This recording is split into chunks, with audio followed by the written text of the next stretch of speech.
EJP म्हणजेच E20 जनता party. देशात ही नवी पार्टी स्थापन झाली आहे। ही पार्टी निवडणूक लढवणार नाहीये, पण तरी तिला लाखो लोकांनी पाठिंबा दिलाय। खरं तर CJP म्हणजे कॉकरोच जनता पार्टीच्या राजकीय दबावापुढे सरकारला 2 पावलं माघार घ्यावी लागली। त्याच पार्श्वभूमीवर देशात आता एका नव्या पार्टीचा जन्म झालाय। E20 पेट्रोलमुळे होणाऱ्या नुकसानीचा मुद्दा चर्चेत असताना ही नवी पार्टी स्थापन झाली आहे। कुणी बनवली ही पार्टी? सोशल मीडियावर या पार्टीला किती सपोर्ट मिळतोय आणि मुळात ही पार्टी बनवण्यामागे नेमका उद्देश काय आहे? सगळं सविस्तर पाहूया या व्हिडिओतून। नमस्कार, मी स्वाती पाटील, लोकमत.com वर आपलं स्वागत आहे। सरन्यायाधीशांच्या झुरळ या टिप्पणीवरून अभिजित तिपकेंच्या पुढाकारानं देशात कॉकरोच जनता पार्टी जन्माला आली। अवघ्या काही दिवसात या पार्टीनं देशभर वादळ आणलं। जंतर मंतरवर झालेल्या आंदोलनानं CJP जगभरात चर्चेत आली। नीट पेपर फुटीच्या मुद्द्यावरून CJPनं सरकारला असं घेरलं की थेट शिक्षण मंत्री धर्मेंद्र प्रधान यांना राजीनामा द्यावा लागला। हे वादळ ताजं असताना आता E20 जनता पार्टीनं जन्म घेतलाय। E20 जनता पार्टी ही कोणतीही नोंदणीकृत राजकीय पक्ष किंवा अधिकृत संघटना नाहीये, पण इथेनॉल मिश्रित इंधनामुळे हैराण झालेल्या नागरिकांनी या पार्टीला मोठा पाठिंबा दिलाय। सोशल मीडियावर E20 पेट्रोल विरोधात जी ऑनलाईन मोहीम चालतीये, त्या मोहिमेचा E20 जनता पार्टी हा मोठा भाग आहे। एक्सवर आणि इंस्टाग्रामवर या मोहिमेची लोकप्रियता झपाट्यानं वाढतीये। ही पार्टी देशातल्या वाहन चालकांचा आवाज असल्याचं बोललं जात आहे। प्रत्येक गाडीला 100% शुद्ध पेट्रोल मिळण्याचा हक्क आहे, असं या पार्टीनं आपल्या पोस्टमध्ये म्हटलंय। सोशल मीडिया हँडलवर EJPनं ही पोस्ट केली आहे। त्यानुसार E20 जनता पार्टीच्या मागण्या काय आहेत? ग्राफिक्सच्या माध्यमातून पाहूया।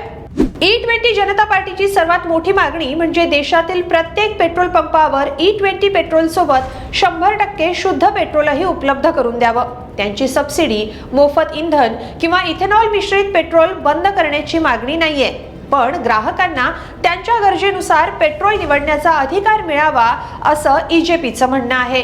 आमची वाहनं प्रयोगशाळा नाहीयेत, त्यामुळे त्यांच्यावर प्रयोग करू नयेत, असं म्हणत या मोहिमेतून इथेनॉल मिश्रित पेट्रोलला या पार्टीनं जाहीर विरोध केलेला आहे। EJP या पक्षाला सोशल मीडियावर मोठा प्रतिसाद मिळतोय। अवघ्या काही तासात लाखो लोकांनी या पार्टीला फॉलो केलंय।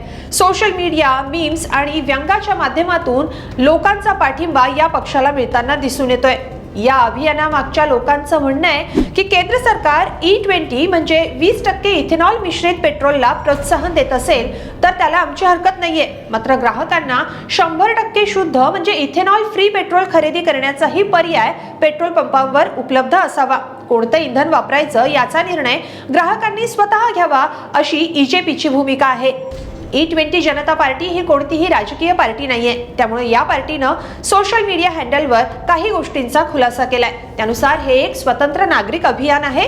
या अभियानातून सामान्य नागरिकांच्या जीवनाशी संबंधित प्रश्न मांडणं, पारदर्शकता सुनिश्चित करणं आणि ग्राहकांच्या हक्कांचं संरक्षण करणं, तसंच भारताच्या E20 धोरणावर खुली आणि निष्पक्ष सार्वजनिक चर्चा घडवून आणणं हाच या अभियानाचा उद्देश असल्याचं EJPचं म्हणणं आहे। यामध्ये पुढे असंही म्हटलंय की आमचा कोणत्याही राजकीय पक्षाशी संबंध नाहीये आणि आम्ही कोणत्याही राजकीय विचारसरणीचा प्रचारही करत नाहीये।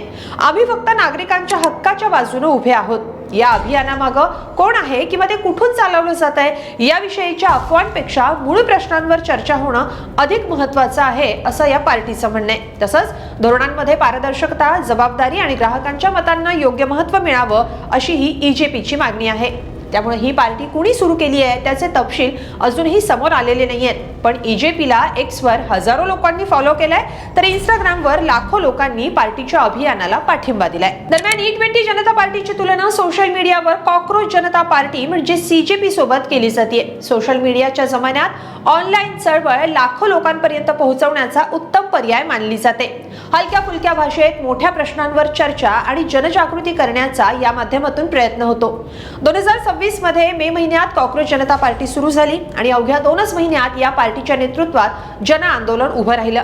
या आंदोलनानं नीट पेपर लीक सारख्या मोठ्या मुद्द्यावर सरकारचं लक्ष वेधलं आणि कारवाईला भाग पाडलं। आता E20 जनता पार्टीला कसा प्रतिसाद मिळतो आणि त्या माध्यमातून लोक चळवळ उभी राहते का, याकडे सगळ्यांचं लक्ष लागलंय। पण तुम्हाला E20 जनता पार्टी बद्दल काय वाटतं? कमेंटमध्ये नक्की लिहा आणि लोकमत.com ला सबस्क्राइब करा। धन्यवाद।